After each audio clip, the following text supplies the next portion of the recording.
9। This is me Mudita and once again welcome on our channel. आज हम worksheet 88 करने वाले हैं और ये वर्कशीट आपकी 19 फरवरी 2021 के लिए है। देखिए, आपको अपठित बोध दिया गया है, यानी अपठित एक गद्यांश दिया गया है। इसे पढ़कर इसके आधार पे आपको प्रश्नों के उत्तर हल करने हैं। निम्नलिखित गद्यांश को ध्यानपूर्वक पढ़कर पूछे गए प्रश्नों के उत्तर दीजिए। आदर्श नागरिक से तात्पर्य है ऐसा देशवासी जिसका व्यवहार देश के साथ तथा देशवासियों के हित में हो। तो यहाँ आदर्श व्यक्ति के लिए क्या कहा गया है कि आदर्श नागरिक कौन है? जिसका व्यवहार अपने देश और देशवासियों के हित में हो। वो जो व्यवहार करता है उससे उसके देश का फ़ायदा हो। नागरिक एवं देश का एक दूसरे से पूरी तरह नागरिक और देश एक दूसरे से पूरी तरह जुड़े हुए हैं कि हमारा देश किससे बनता है? नागरिकों से बनता है। और नागरिक तभी सम्मान महसूस करेंगे जब उसका एक अपना देश होगा। किसी देश के नागरिक ही उसका मान सम्मान बढ़ाते या घटाते हैं। हमारा देश महान है हम कैसे कहते हैं? क्योंकि जब हम महान कार्य करेंगे तभी तो हमारा देश महान बनेगा, और अगर हम बुरे काम करेंगे तो हमारा देश भी बुरा बनेगा, उसका नाम वैसे ही खराब होगा। नागरिकों से ही देश की महत्व पहल बनती है। आदर्श नागरिक वह है जो अपने देश के सभी नियमों कानूनों का पूरी तरह पालन करता हो। तो यहाँ आदर्श नागरिक की एक परिभाषा दी गई है कि आदर्श नागरिक वह है जो अपने देश के नियमों और कानूनों का पालन करता हो। हमारा देश या कोई भी देश, हर देश का एक नियम, रूल एंड रेगुलेशन होता है। जो लोग उसे सही से फॉलो करते हैं वो आदर्श हैं। जैसे अगर आप स्कूल की बात करें तो विद्यार्थियों को स्कूल में एक डिसिप्लिन फॉलो करना होता है। आपके कुछ नियम होते हैं कि आपको इस टाइम पे आना है, ऐसे बैठना है, इस टाइम पे लंच करना है, इस टाइम पे पढ़ाई।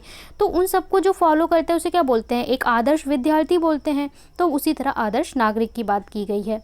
पूरी तरह से पालन करने का तात्पर्य है वे कानून को धोखा देने की कोशिश ना करे। कानून सभी नागरिकों की सामूहिक इच्छा को ध्यान में रखते हुए बनाए जाते हैं। कानून का मतलब क्या है कि कोई भी कानून या नियम बनाया जाता है तो ऐसा नहीं है कि ज़बरदस्ती बनाया गया। कोई भी कानून बनता है तो सभी लोगों को, जो पूरे देश के हित में हो, ऐसे कानून सामूहिक इच्छा के अनुसार बनाए जाते हैं। क्योंकि आपको पता है हमारा डेमोक्रेटिक कंट्री है, लोकतंत्र है। यहाँ पे जिस चीज़ को ज़्यादा लोग मत देते हैं वही चीज़ बनाई जाती है। अतः नागरिकों को चाहिए कि वे अपने पर संयम रखते हुए उन नियमों को पूरी तरह पालन करें। इसलिए सभी नागरिकों को चाहिए कि वो नियमों का पालन करें। केवल कर्तव्य का पालन या केवल अधिकार भोग दोनों गलत है। तो कह रहे हैं कि देखिए, हमें दो चीज़ें संविधान ने दी है। एक तो मौलिक अधिकार दिए हैं और एक मौलिक कर्तव्य दिए हैं। तो दो में से अगर आप कोई भी एक चीज़ केवल कर रहे हैं तो वो गलत है। मतलब सिर्फ अगर आप अपने अधिकारों की बात करें, मेरा अधिकार है पढ़ना, मेरा अधिकार है स्वतंत्रता, मेरा अधिकार है शिक्षा, ठीक है, और जहाँ कर्तव्य निभाने की बात आ रही है देशभक्ति की, तो वहाँ आप पीछे हट जा रहे हैं, तो वो गलत चीज़ है। या फिर एक व्यक्ति है जो केवल कर्तव्य पालन कर रहा है लेकिन अपने अधिकार के बारे में बोल नहीं रहा है, तो वो भी गलत है। कर्तव्य का पालन करने वाला नागरिक श्रेष्ठ होता है, परंतु अधिकारों के प्रति सजग होना भी उसकी सूची है, खूबी है कि आपको अपने कर्तव्य पता होने चाहिए कि हमें अपने देश का सम्मान करना चाहिए, अपने देश के तिरंगे का आदर करना चाहिए। इसी तरीके से आपको अपने अधिकार भी पता होने चाहिए कि आपको शिक्षा का अधिकार है, स्वतंत्रता का, समानता का, धर्म की स्वतंत्रता। तो दोनों चीज़ों को आपको मानना चाहिए।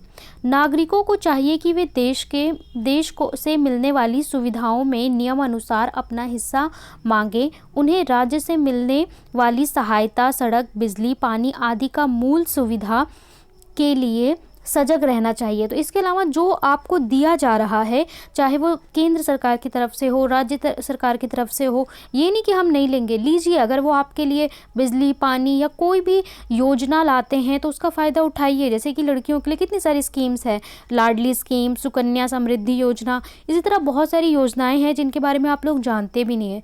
किसानों के लिए इतनी सारी योजनाएं हैं, किसान क्रेडिट कार्ड बनाए जाते हैं जिससे उन्हें आसानी से लोन दिया जा सके। तो जो योजनाएं हैं उनका लाभ भी लेना चाहिए। अच्छा नागरिक अपने गुण, धर्म, शक्ति, वृद्धि का विकास करके राज्य का गौरव बढ़ाता है। जो एक अच्छा नागरिक होता है वो इन सभी क्षेत्रों में देश का सम्मान बढ़ाता है। देश के प्रत्येक नागरिक को चाहिए कि वे अपनी शक्ति को ऊंचाइयों की ओर जाए जिससे पूरे देश का सर ऊंचा हो।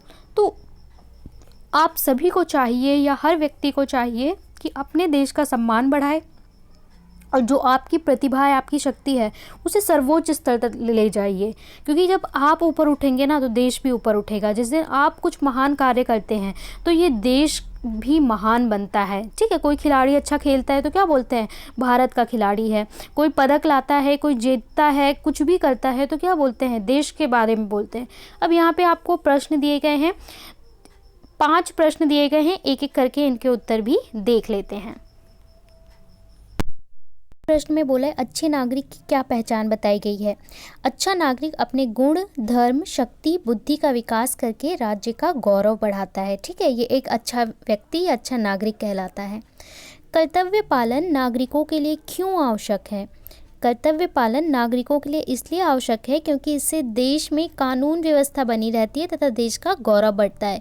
जब देश में सभी कानूनों का पालन करेंगे तो देश की कानून व्यवस्था अच्छी चलेगी और ये कहा जाएगा कि ये एक सम्मानित देश है, अच्छा देश है। आदर्श नागरिक से क्या तात्पर्य है। आदर्श नागरिक से तात्पर्य है ऐसा देशवासी जिसका व्यवहार देश के तथा देशवासियों के हित में हो, यानी सभी के फेवर में हो, तो उसे हम क्या बोलते हैं, अच्छा आदर्श नागरिक बोलते हैं। ठीक है, अगले में बोला है आदर्श नागरिक के लिए नियमों का पालन करना क्यों आवश्यक है। आदर्श नागरिक के लिए नियमों का पालन करना इसलिए आवश्यक है क्योंकि नागरिकों से ही देश की पहचान बनती है, इसलिए आदर्श नागरिक को चाहिए कि वह सभी नियमों का पालन करे। रेखांकित यहाँ पे लिखा हुआ है नागरिकों से ही देश की पहचान बनती है, और बनती का आपको बोला रेखांकित शब्द का विलोम लिखिए, तो बनती का क्या होगा, बिगड़ती, तो इसका आंसर क्या हो जाएगा, बिगड़ती। ठीक है, यहाँ पे आपकी वर्कशीट कंप्लीट हो गई है, तो आपको वीडियो को फटाफट से लाइक कर देना है, और अब तक चैनल को सब्सक्राइब आपने नहीं किया है तो यार सब्सक्राइब कर लो, जिससे आपको सभी वीडियो का नोटिफिकेशन आपको मिलता रहे। और क्लास 9 अप्रैल से आप लोग 10th में आ जाओगे, तो जैसे ही आप 10th में आओगे आपके लिए अच्छी स्पेशल क्लासेस शुरू हो जाएंगी स्टार्टिंग से ही।